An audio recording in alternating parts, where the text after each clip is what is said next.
Okay folks, one of the things that's going to be part of preparing this bike, knowing that it's been sitting for a long time, is to go through the complete fuel system, starting with the tank. Now you'll notice, you'll hear there's gas in there.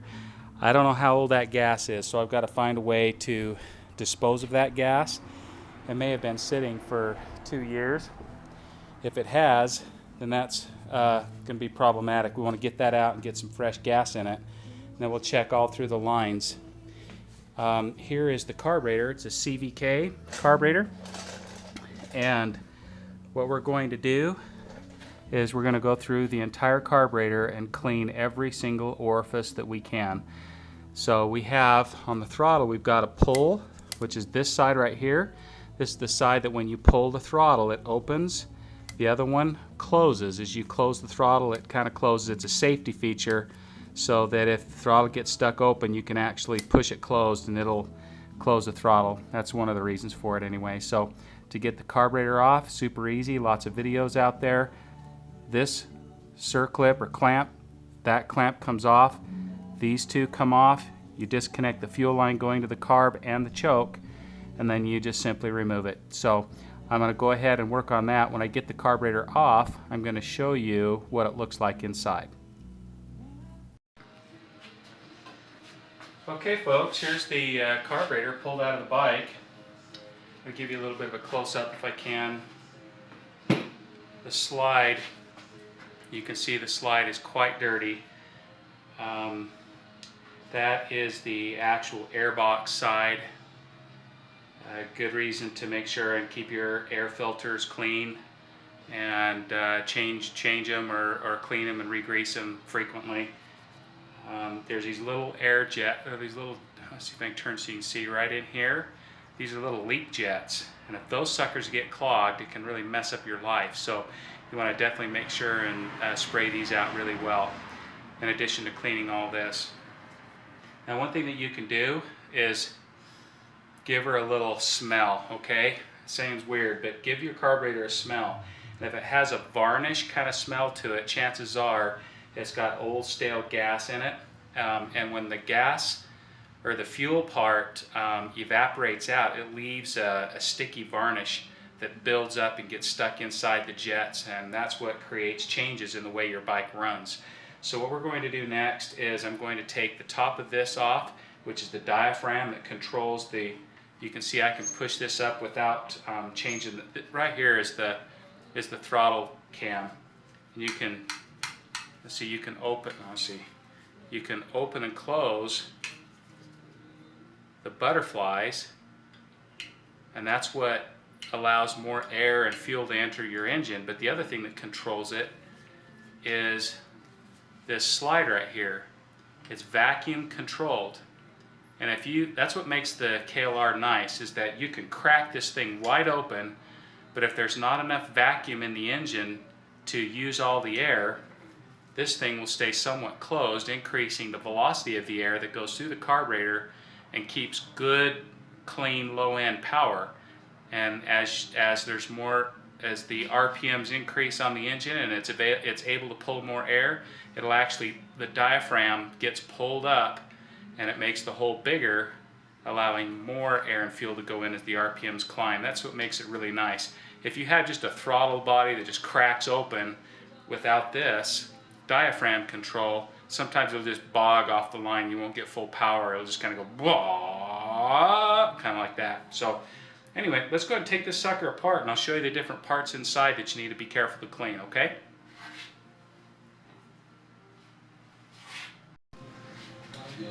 Okay, let's do a quick review of the parts inside here. This is an O-ring type gasket, which goes on the bottom of the fuel bowl. If your fuel bowl is leaking, it's very rare for this to leak. That little O-ring needs to be replaced. Pretty rare. This thing, if I smells nasty. That means it's got varnish in it big time. So here's some basic parts underneath here. This jet right here in the middle, kind of larger jet, is the main jet. That jet is responsible for about mostly 3/4 throttle and up. Okay, It has a little bit to do below that, but not much. It's 3/4 throttle on up, maybe down to as low as 5/8 throttle on up, okay? Now you'll see this kind of hole right here that you can't really see, but down inside there is a small jet, and it is taken out with a small screwdriver, something like this, okay? It fits down inside there, and you basically take that little jet out, and that's called a pilot jet. And that pilot jet is the one that's responsible for idle and just off idle performance, okay? This is called a leak jet. Basically, you don't need to worry about that. It's fixed. And this is the float, okay? And to remove the float, there's a little pin. It's kind of hard to get it out. It's just, let me just make sure I try to stay in focus here. It's got this little, oh crap. It's got this little shaft. Oh, all the things we can say here. Am I standing here? Can you see that little teeny pin right there? Let's see. Let me see if I can get a hold of it with these and pull it out. There we go. Now you can see that little teeny pin right here. You pull that out. Set her down. And that pulls off the float. Oops. That's the float right there. Okay. You can clean that, check that out, make sure there's no leaks or anything in there. And then this part right here, sorry, I'm all over the place. Focus. That is the seat. This is the needle. This needle slides down inside that hole, and that's where fuel comes into the carburetor. Fuel comes in there, and this needle opens up as the float is low, allowing fuel to come in, and then as the float goes up, it pushes that closed. You'll see that it's made out of, there's this little dark material. See if I can, at the very tip, there's this dark material, that's called a Viton tip, V-I-T-O-N, and that stuff is kind of soft, and if your carburetor starts leaking through the overflow tube, and you just can't seem to get it to stop leaking, chances are this needle is worn out and it's not stopping the fuel from flowing in. So all you have to do is get a new one of these and put it in there and you're done. Usually that'll fix that up. Okay, so that's that. What we're going to do is I'm going to take the rest of this top part off, and then we're going to start spraying all those, all those orifices need to have clean carb cleaner or brake cleaner spray through them, okay?